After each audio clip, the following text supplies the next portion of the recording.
राधे राधे प्रिय भक्तों, श्री कृष्ण दासी शिवन्या चैनल में एक बार फिर से आप सभी का बहुत ही स्वागत है। आज की वीडियो भी है बाकी वीडियोस की तरह बहुत ही खास, क्योंकि आज मैं आपको बताने वाली हूँ महर्षि दधीची की जीवनी, यानी उनका जीवन परिचय, कि कैसे उन्होंने जीते जी अपनी शरीर का त्याग कर अपनी हड्डियों का दान दिया था, वो भी लोक कल्याण के लिए। तो चलिए शुरू करते हैं आज की ये कहानी बिना समय गवाए। तो ब्रह्मा जी के पौत्र क्षुप और महर्षि च्यवन के पुत्र थे दधीची। आपस में ये दोनों बहुत ही पक्के दोस्त यानी घनिष्ठ मित्र थे। एक बार दोनों में एक विवाद उठ खड़ा हुआ। विषय था क्षत्रिय श्रेष्ठ है या ब्राह्मण। क्षुप का कहना था कि क्षत्रिय श्रेष्ठ है, जबकि दधीची ब्राह्मण को श्रेष्ठ बता रहे थे। उनका विवाद कुछ ज्यादा ही बढ़ गया।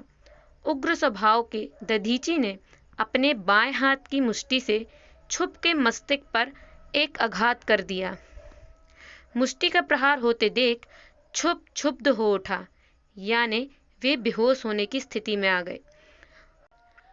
उसने अपना वह वज्र उठाया जो उसने तपस्या करके पितामह ब्रह्मा से प्राप्त किया था, यानी अपने दादाजी से। उसे दधीची पर चला दिया। वज्र के वार से दधीची की पसलियां टूट गईं और वे बेहोश होकर नीचे गिर गए। फिर जैसे ही उनकी मूर्छा भंग हुई, उन्होंने अपने योग बल से शुक्राचार्य का स्मरण किया। जी हाँ, दैत्य गुरु शुक्राचार्य जी। तो महर्षि दधीची ने शुक्राचार्य का आवाहन किया और फिर दैत्य गुरु शुक्राचार्य तुरंत ही वहां पर उपस्थित होकर बोले, क्या हुआ वत्स, तुम्हें ये चोट कैसे लगी? तब दधीची ने कराहते हुए कहा, आचार्य, पितामह के पौत्र यानी ब्रह्म जी के पोते क्षुप द्वारा मुझ पर वज्राघात किया गया है। पीड़ा से मेरी बहुत ही बुरी हालत हो रही है, कुछ उपाय कीजिए। शुक्राचार्य तुरंत उपचार में जुट गए और कुछ ही पलों में दधीची की टूटी पसलियों को जोड़ दिया। दधीची फिर से भले चंगे हो गए। उन्होंने शुक्राचार्य का आभार व्यक्त करते हुए कहा, आचार्य, आपने तो मुझे क्षण मात्र में ही एकदम स्वस्थ कर दिया। कहाँ से सीखी ये विद्या आपने? तब शुक्राचार्य बोले, ये सब देवाधिदेव महादेव की कृपा का फल है। मैंने उन्हीं से ये ज्ञान सीखा था। तुम भी यदि चाहो तो उनसे सब कुछ प्राप्त कर सकते हो। भोले भंडारी बहुत ही दयालु हैं। शुक्राचार्य दधीची को शिव साधना की विधि बताकर लौट गए और दधीची शिव साधना में लीन हो गए और उन्होंने वर्षों कष्ट सहकर शिव की तपस्या की। अंत में उनकी तपस्या से प्रसन्न होकर शिव प्रकट हुए और उनसे वरदान मांगने को कहा।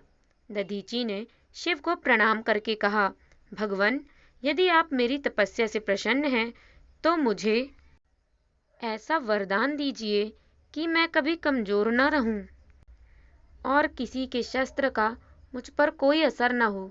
देवताओं के किसी भी अस्त्र शस्त्र से मेरी मृत्यु न हो। और फिर शिव ने तथास्तु कहा और अंतर्धान हो गए। दधीची बदले की आग में सुलग रहे थे। वे क्षुप के पास पहुंचे और जाते ही उसके सिर में अपनी लात का प्रहार किया। क्षुप कुछ क्षणों के लिए संज्ञा शून्य होकर गिर गया, लेकिन वह तुरंत ही उठा और अपना वज्र निकालकर दधीची का किंचित मात्र भी असर नहीं हुआ था। वज्र उनके शरीर से यूं टकराया जैसे किसी ठोस फौलादी वस्तु से टकराया हो। फिर इससे पहले कि दधीची उस पर फिर से वार करते, वे वहां से भागकर एक निर्जन स्थान में पहुंच गया और विष्णु की आराधना करनी आरंभ कर दी। विष्णु जी प्रकट हुए। क्षुप ने उनकी स्तुति करते हुए कहा, भगवान, मैं दधीची को जीतना चाहता हूँ, मेरी इच्छा पूर्ण करें। तब श्री विष्णु बोले, वत्स, मैं तुम्हें ऐसा वर देने के लिए विवश हूँ। दधीची भगवान शिव का परम भक्त है। मैं भगवान शिव के भक्त का कोई अहित होते नहीं देख सकता। तुम कोई और वर मांग लो। विष्णु भगवान की बात सुनकर क्षुप सोच में पड़ गया। फिर कुछ क्षण बाद बोला, भगवान, यदि आप ऐसा नहीं कर सकते तो कम से कम दधीची से मेरी संधि ही करा दीजिए। अगर ऐसा नहीं हुआ तो वह अवश्य ही मेरी हत्या कर डालेंगे। भगवान विष्णु ने छुप की बात पर सहमति जताई और वे उसे लेकर दधीची के पास पहुंचे।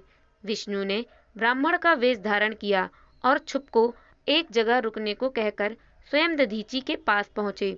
दधीची ने ब्राह्मण का स्वागत सत्कार करके कहा, मेरे अहोभाग्य, आइए विप्रवर, मुझ अंकिंचन के पास आने का कैसे कष्ट किया आपने। तब ब्राह्मण वेशधारी विष्णु जी बोले, मैं आपसे कुछ मांगने आया हूँ मुनिवर। आप शिव के परम भक्त हैं, आशा है निराश नहीं करेंगे। दधीची ने अपनी अंतर शक्ति से तुरंत विष्णु जी को पहचान लिया। विष्णु के इस तरह छल करके कुछ मांगने के प्रयोजन को भी वे भांप गए। अतः बोले, मैंने आपको पहचान लिया है देव, किंतु इस तरह वेश बदल कर आने का क्या प्रयोजन है। अगर आप छुप के जीवन दान को मांगने आए हैं तो मैं असमर्थ हूँ। छुप मेरे हाथों जरूर मरेगा। दधीची की बात सुनकर विष्णु जी अपने असली रूप में आ गए। बोले, लेकिन छुप मेरा भक्त है और अपने भक्त को कोई अहित होते नहीं देखना चाहता। मैं कैसे बर्दाश्त कर सकता हूँ। तुम्हें मेरे कोप का भोजन बनना पड़ेगा। दधीची बोले, भगवान शिव का भक्त दुनिया में किसी से भी नहीं डरता प्रभु, आप जो चाहे शौक से कर लीजिए। दधीची की बात सुनकर विष्णु भगवान को क्रोध आ गया। उन्होंने चक्र का प्रयोग दधीची पर कर दिया, लेकिन उन्हें बड़ा आश्चर्य हुआ। चक्र उनकी उंगली से घुसा, आगे बढ़ा और फिर तुरंत ही वापस उनकी उंगली पर आकर टिक गया। दधीची ने हंसते हुए कहा, ये चक्र मुझ पर प्रहार नहीं कर सकेगा प्रभु, आपने देख ही लिया है, क्योंकि यह चक्र भी तो भगवान शिव द्वारा ही आपको दिया गया है। फिर ये चक्र एक शिव भक्त हित कैसे कर सकता है। दधीची की बात सुनकर भगवान विष्णु ने उन्हें प्रणाम किया। फिर उन्होंने संकेत से एक ओट में छिपे छुप को बुलाया और उसे दधीची के सामने करते हुए बोले, छुप से बहुत बड़ी भूल हो गई है, आप इसे क्षमा कर दीजिए विप्रवर। इसे मालूम नहीं था कि ब्राह्मण की शक्ति राजा महाराजा यहाँ तक कि देवों से भी बड़ी होती है। इसका अपराध कृपया कर क्षमा करें। फिर छुप दधीची के चरणों में गिर गया। उसने दधीची से क्षमा याचना की। मुझे क्षमा कर दो मित्र, मुझसे बहुत बड़ा अपराध हो गया था। अहंकार में आकर मैं ब्राह्मण की शक्ति को समझ ही नहीं सका था। मुझे क्षमा कर दो। करुण हृदय दधीची ने कहा, तुमने अपनी भूल की क्षमा मांग ली, यही उचित है। पश्चाताप सारे पापों को धो देता है। मैं तुम्हें क्षमा करता हूँ। हम मित्र हैं और आगे भी मित्र रहेंगे। दोनों का मिलन कराकर विष्णु जी वापस अपने धाम लौट गए। छुप अपने निवास स्थान पर चले गए और दधीची अपनी कुटिया में दाखिल हो गए और फिर कई वर्षों तक दधीची भगवान शिव की आराधना में लीन हो गए। दधीची प्राचीन काल के परम तपस्वी और ख्याति प्राप्त महर्षि थे। कहने को तो भारतीय इतिहास में कई दानी हुए, किंतु मानव कल्याण के लिए अपनी अस्थियों का दान करने वाले मात्र महर्षि दधीची ही थे। महर्षि दधीची ने उनका अहित चाहने वाले इंद्र को ही अपनी अस्थियां दान कर दी। आइए जानते हैं कि कैसे मानव जाति के लिए महर्षि दधीची ने अपनी अस्थियां दान की। महर्षि दधीची की माता का नाम चित्ती और पिता का नाम अथर्वा था। अपना संपूर्ण जीवन भगवान शिव की भक्ति में व्यतीत किया। महर्षि दधीची वेद शास्त्रों आदि के पूर्ण ज्ञाता थे। उनके स्वभाव की बात करें तो वह बहुत ही दयालु थे और सदा दूसरों का हित करने के लिए तत्पर रहते थे। उन्होंने लोकहित के लिए कठोर तपस्या की। महर्षि दधीची के तप के तेज के कारण देवराज इंद्र के मन में अनावश्यक डर पैदा हो गया था कि आखिर महर्षि दधीची इतने सालों से भगवान शिव की आराधना क्यों कर रहे हैं। कहीं इन्हें मेरे पद का लालच तो नहीं, कहीं ये इंद्रासन तो नहीं मांगने वाले भगवान से वरदान में। अपनी तप और तपस्या और ध्यान के कारण महर्षि दधीची के तेज से तीनों लोक अलौकित हो उठे। उधर इंद्र का तेज दिन ब दिन कम होता जा रहा था, जिससे इंद्रदेव को महर्षि दधीची से ईर्ष्या का भाव उत्पन्न होने लगा। इंद्र को लगा कि महर्षि उससे इंद्रासन छीनना चाहते थे। तब इंद्र ने महर्षि दधीचि की तपस्या भंग करने के लिए कामदेव और एक अप्सरा को उनके पास भेजा, लेकिन वे महर्षि की तपस्या भंग करने में विफल रहे।